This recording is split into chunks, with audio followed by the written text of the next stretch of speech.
आपल्याला विविध कामासाठी इन्कम सर्टिफिकेटची आवश्यकता पडत असते आणि 2026 मध्ये आपलं हे इन्कम सर्टिफिकेट ऑनलाईन कशा प्रकारे काढायचं आहे याबद्दलची सविस्तर माहिती आपण आजच्या व्हिडिओमधून पाहणार आहोत। तर नमस्कार मित्रांनो, मी आहे सोपान डवाले आणि आपण पाहत आहात सरकारी कॉर्नर YouTube चॅनल। मित्रांनो, चॅनलवरती जर आपण नवीन आला असाल तर चॅनलला आता सबस्क्राईब करा आणि पुढे असणाऱ्या बेल आयकॉनवरती क्लिक करून ऑल नोटिफिकेशन अलाउ करून घ्या। त्यामुळे पुढे येणारे असेच नवनवीन व्हिडिओ आपल्याला सर्वात अगोदर पाहायला मिळतील। चला तर पाहूयात 1 वर्षाचे इन्कम सर्टिफिकेट हे ऑनलाईन कशा प्रकारे काढायचे आहे। तर त्यासाठी सर्वप्रथम आपल्याला ऑनलाईन लॉगिन या बटनावरती क्लिक करायचं आहे आणि cscservice.mahaonline.gov.in या वेब पोर्टलवरती यायचं आहे। आपलं वेब पोर्टल ओपन केल्याच्या नंतर आपल्याला या ठिकाणी जो सर्च बॉक्स दिसत आहे या ठिकाणी आपल्याला इन्कम असं एंटर करून घ्यायचं आहे। तर पहिलंच ऑप्शन आपल्याला या ठिकाणी दिसेल इन्कम सर्टिफिकेट, यावरती आपल्याला क्लिक करायचं आहे। त्यानंतर आवश्यक असलेले कागदपत्रे आपण या ठिकाणी पाहू शकता। ओळखीच्या पुराव्यामध्ये आपण आधार कार्ड देऊ शकता, त्यानंतर पत्त्याच्या पुराव्यामध्ये आपण राशन कार्ड देऊ शकता, वीज देयक देऊ शकता, आधार कार्ड सुद्धा देऊ शकता। त्याचप्रमाणे 7/12/8 किंवा घराच्या कर पावती आपल्याला या ठिकाणी आपण जोडू शकता। त्यानंतर उत्पन्नाच्या प्रमाणपत्रामध्ये आपण जमीन मालकाचा 7/12/8 जोडू शकता, त्याचप्रमाणे महसूल अधिकाऱ्याचा अहवाल जोडू शकता। त्यानंतर वेतन मिळकत प्रमाणपत्र फॉर्म 16 आपण जर नोकरीवर असाल तर भरू शकता। त्यानंतर आयकर विवरणपत्र जोडू शकता। त्याचप्रमाणे निवृत्ती वेतन धारक असाल तर निवृत्ती वेतन प्रमाणपत्र आपण या ठिकाणी जोडू शकता। त्यानंतर पुढे सुरू करा या बटनावरती क्लिक करायचं आहे। त्यानंतर आपल्याला विचारण्यात आलेलं आहे या ठिकाणी तुमची माहिती आधारवरून घ्यायची आहे का। आधारवरून जर घ्यायची असेल तर हो या बटनावरती टिक करायचं आहे आणि या ठिकाणी आपला आधार क्रमांक टाकून जनरेट OTP वरती क्लिक करून आपला आधार हे व्हेरीफाय करून घ्यायचं आहे।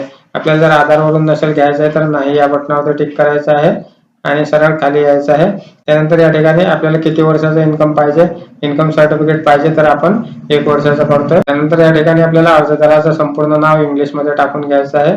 त्याचप्रमाणे या ठिकाणी अर्जदाराचं संपूर्ण नाव आपल्याला मराठीमध्ये टाकून घ्यायचं आहे। नंतर या ठिकाणी अर्जदाराच्या वडिलांचं नाव आपल्याला या ठिकाणी मराठीमध्ये टाकून घ्यायचं आहे। नंतर आपल्याला अर्जदाराची जन्मतारीख या कॅलेंडर मधून सिलेक्ट करून घ्यायची आहे। जी अर्जदाराची जन्मतारीख असेल ती आपल्याला या ठिकाणी टाकून घ्यायची आहे। त्यानंतर अर्जदाराचा वय या ठिकाणी ऑटोमॅटिक शो होऊन जाईल। त्यानंतर आपल्याला अर्जदाराचा लिंग पुरुष आहे स्त्री आहे ते आपल्याला या ठिकाणावरून सिलेक्ट करून घ्यायचं आहे। त्यानंतर अर्जदाराचा व्यवसाय आपल्याला या ठिकाणावरून निवडून घ्यायचा आहे। अर्जदार जो व्यवसाय करत असेल तो व्यवसाय आपल्याला या ठिकाणी सिलेक्ट करून घ्यायचा आहे। त्यानंतर अर्जदाराचा मोबाईल क्रमांक आपल्याला या ठिकाणी टाकून घ्यायचा आहे।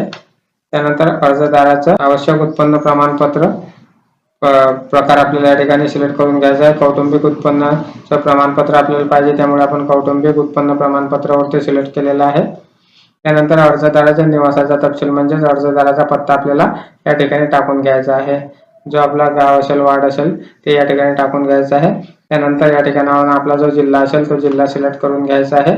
त्याच पद्धतीने या ठिकाणी आपल्याला आपला तालुका सिलेक्ट करून घ्यायचा आहे। त्यानंतर या ठिकाणावरून आपल्याला आपला गाव हे सिलेक्ट करून घ्यायचं आहे। जे आपलं गाव असेल ते यादीमधून सिलेक्ट करून घ्यायचं आहे।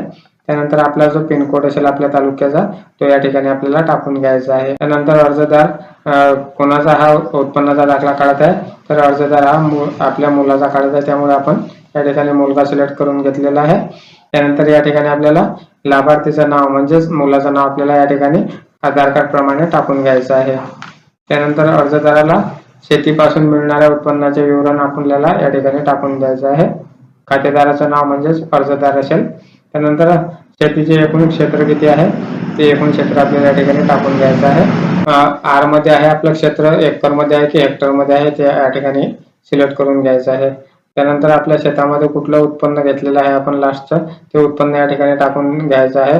ऊस, कापूस किंवा फळबाग जे असेल ते आपण या ठिकाणी टाकू शकता। त्यानंतर आपला जिल्हा निवडून घ्यायचा आहे। आपलं शेत कोण्या जिल्ह्यामध्ये आहे तो जिल्हा या ठिकाणावरून सिलेक्ट करून घ्यायचा आहे। त्याच पद्धतीने तालुका सिलेक्ट करून घ्यायचा आहे आणि त्याचप्रमाणे गावामध्ये असेल ते गाव आपल्याला यादीमधून सिलेक्ट करून घ्यायचं आहे। आणि त्यानंतर या ठिकाणी जे जोडा बटन दिसत आहे त्या जोडावरती क्लिक करून आपली शेतीची माहिती ही आपल्याला या ठिकाणी ऍड करून घ्यायची आहे। आणि त्यानंतर या ठिकाणी एकूण मिळणारं उत्पन्न किती आहे ते आपल्याला या ठिकाणी टाकून घ्यायचं आहे। आणि त्यानंतर समावेश करा या बटनावरती क्लिक करून आपल्याला पुढे जायचं आहे। त्यानंतर अर्जदाराचे आपल्याला डॉक्युमेंट या ठिकाणी अपलोड करून घ्यायचे आहेत। तर या ठिकाणी ओळखीच्या पुराव्यामध्ये आपण आधार कार्ड देऊ शकता, मतदान कार्ड देऊ शकता, ड्रायव्हिंग लायसन्स देऊ शकता, पॅन कार्ड देऊ शकता, पासपोर्ट देऊ शकता किंवा जॉब कार्ड देऊ शकता किंवा निमशासकीय जर ओळखपत्र आपल्याकडे असेल तर ते देखील आपण या ठिकाणी देऊ शकता. त्यानंतर पत्त्याच्या पुराव्यामध्ये आपण आधार कार्ड देऊ शकता, मतदान कार्ड, ड्रायव्हिंग लायसन्स, त्यानंतर शिधापत्रिका, वीज बिल आपण या ठिकाणी जोडू शकता, 7/12/8चा उतारा देखील जोडू शकता, मालमत्तेची करपावती देखील आपण या ठिकाणी पत्त्याच्या पुराव्यामध्ये जोडू शकता. त्यानंतर उत्पन्नाच्या पुराव्यामध्ये आपल्याला 7/12/8 आपण या ठिकाणी जोडू शकता, तलाठी यांचा अहवाल जोडू शकता, त्यानंतर ग्राम महसूल अधिकाऱ्याचा अहवाल जोडू शकता. त्यानंतर आपण जर नोकरी करत असाल तर वेतन मिळत असल्याचा फॉर्म 16 आपल्याला या ठिकाणी जोडायचा आहे. आयकर विवरणपत्र असेल तर ते देखील जोडू शकता किंवा जे निवृत्ती वेतनधारक असतील ते त्यांच्या बँकेचे पत्र या ठिकाणी जोडू शकतात. तर आपल्याकडे जे असेल ते आपण या ठिकाणी जोडून घ्यायचं आहे. सर्वप्रथम आपण या ठिकाणी आधार कार्ड निवडतो आणि त्यानंतर अपलोड फाईल करायचं आहे. त्यानंतर ब्राउज यावरती जायचं आहे. त्यानंतर आपल्याला स्वयं घोषणापत्र आणि आधार कार्ड आपण एकत्र स्कॅन केलेलं आहे ते आपण या ठिकाणी अपलोड करून घ्यायचं आहे. त्यानंतर या ठिकाणी पत्त्याच्या पुराव्यामध्ये आपण शिधापत्रिका जोडणार आहोत म्हणजेच राशन कार्ड. त्यासाठी आपल्याला या ठिकाणी शिधापत्रिकेवरती क्लिक करायचं आहे. त्यानंतर अपलोड फाईल वरती जायचं आहे आणि ब्राउज वरती क्लिक करून आपल्याला आपले जे राशन कार्डची कॉपी असेल ते आपण या ठिकाणी अपलोड करून घ्यायचे आहे. त्यानंतर आपल्याला ग्राम महसूल अधिकारी यांचा अहवाल आपण या ठिकाणी इन्कम म्हणून जो त्यांनी अहवाल दिलेला आहे तो या ठिकाणी जोडून घेतोय आणि त्यानंतर आपल्याला या ठिकाणी काही नियम आणि अटी दिलेल्या आहेत ते आपल्याला मंजूर आहेत असं यावरती टिक करायचं आहे आणि त्यानंतर सबमिट या बटनावरती क्लिक करून आपल्याला अर्जदाराचा लाईव्ह फोटो हा घ्यायचा आहे. फोटो व्यवस्थित आपल्याला अपलोड करून घ्यायचा आहे. या ठिकाणी फोटो अपलोडेड सक्सेसफुली, त्यानंतर पुढे सुरू ठेवा यावरती जायचं आहे. त्यानंतर आपल्याला आपल्या इन्कम सर्टिफिकेटचे 69 रुपयाचं पेमेंट करून घ्यायचं आहे. त्यासाठी आपला जो ऑनलाईनचा पासवर्ड असेल तो या ठिकाणी टाकून घ्यायचा आहे आणि 69 रुपये आपल्या पोर्टलमधून आपल्याला पेमेंट करून घ्यायचं आहे. त्यासाठी पुढे सुरू ठेवा यावरती टिक करायचं आहे. त्यानंतर अशा प्रकारे रिसिप्ट जनरेट होईल.